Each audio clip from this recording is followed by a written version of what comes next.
Hi everyone, this is R. Pavitra, pursuing MSc Biochemistry in DG Vaishnav College. Let us look into hemolytic anemia. Hemolytic anemia is increased destruction of RBC resulting in its shortened lifespan, which is less than 30 days.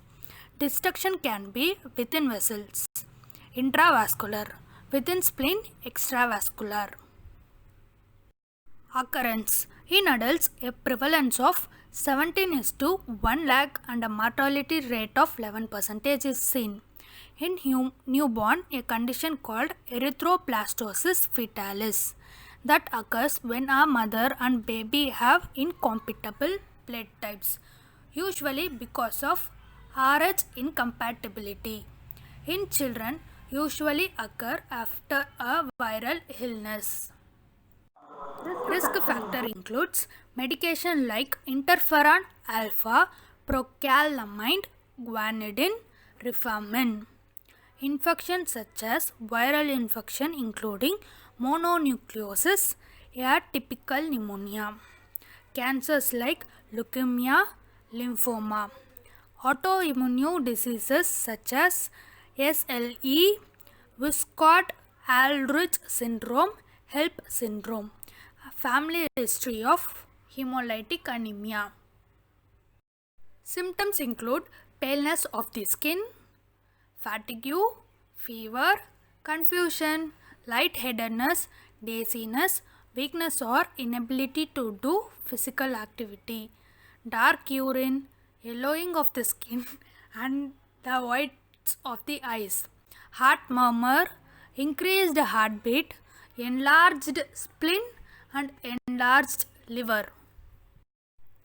Types of hemolytic anemia. Inherited hemolytic anemia, which is also called intrinsic. It is caused by a defect in the red blood cells themselves. Example, sickle cell anemia, thalassemia, spherocytosis, pyruvate kinase deficiency and glucose 6 phosphate dehydrogenase deficiency. Acquired hemolytic anemia, which is also called extrinsic, is caused by factors outside the red blood cell, such as antibodies from an autoimmune disorder, burns or medication. Example, autoimmune drug-induced hemolytic anemia. This is a simple representation of hemolytic anemia types, which is discussed in above slide. Enzymopathies. Glucose 6 phosphate dehydrogenase deficiency. It is an inherited sex-linked trait.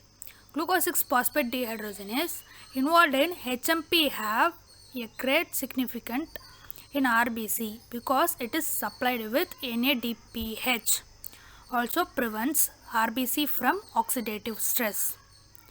Decreased activity of glucose 6 phosphate dehydrogenase impair the synthesis of NADPH in RBC. This results in the accumulation of methemoglobin and peroxidase in erythrocyte leading to hemolysis. This is HMP pathway in which glucose 6 phosphate dehydrogenase is involved in conversion of glucose 6 phosphate to 6 phosphogluconolactone with the release of NADPH.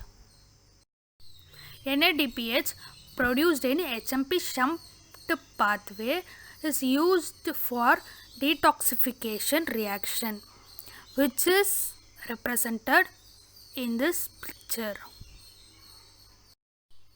Pyruvate kinase deficiency. This enzyme is an important key enzyme along the glycolytic pathway and is essential for ATP generation. Its deficiency is inherited as autosomal recessive. Associated with lifelong hemolytic anemia with pallor, jaundice and splenomegaly. If pyruvate kinase deficiency occurs, sodium-potassium pump does not take place, which results in irregular RBC structure, which is depicted in this picture. Membrane defect. Hereditary spherocytosis. This is usually inherited as an autosomal dominant condition. The most common abnormalities are deficiency of beta spectrin or ankyrin, a defect in the erythrocyte membrane which leads to an increased permeability for sodium and water, giving the erythrocyte its typical spherical form and early destruction of a cell. In this, you can see the difference between beta spectrin and ankyrin of a normal RBC and a spherocyte. Hemoglobinopathies. Thalassemia. The thalassemia are a group of inherited disorders of HB production in which there is impaired synthesis of alpha or beta globin chain. The resultant imbalance in the ratio of alpha to beta chains lead to precipitation of the excess chain, causing membrane damage and reduced red cell survival. In this picture, you can see the structure difference of a normal RBC and thalassemia, sickle cell anemia RBC. Sickle cell anemia. It is inherited as an autosomal recessive trait. Results from a single glutamic acid to valine substitution at position 6 of the beta globin polypeptide chain. Homozygotes only produce abnormal beta chains that make hemoglobin S and result in the clinical syndrome of sickle cell disease. Heterozygotes produce a mixture of normal and abnormal beta chain that make normal HbA and this HbS, and this result in sickle cell trait. Immunotype. Autoimmunohemolytic anemia result from RBC destruction due to autoantibodies which may be IgG, IgM if the antibody fixes complement resulting intravascular hemolysis. But if the complement activation is weak, there will be extravascular hemolysis. The optimum temperature for antibody activation used for classification to warm hemolytic anemia, which act at 37 degrees Celsius using IgG. Cold hemolytic anemia occurs at 4 degrees Celsius where IgM reacts. Alloimmunohemolytic anemia. Hemolytic transfusion reaction. Here antibodies present in patient's plasma react and destroy donor cells with respective antigen. Hemolytic disease of the newborn. Here antibodies pass from the mother plasma through the placenta to fetus and destroy fetal red cells carrying respective antigens. Example, an O mother with an A fetus or an Rhd negative mother with anti-D antibodies with the Rhd positive fetus. Non-immunotype. Infectious hemolytic anemia. Malaria, especially by Plasmodium falciparum, is among the most common cause of anemia.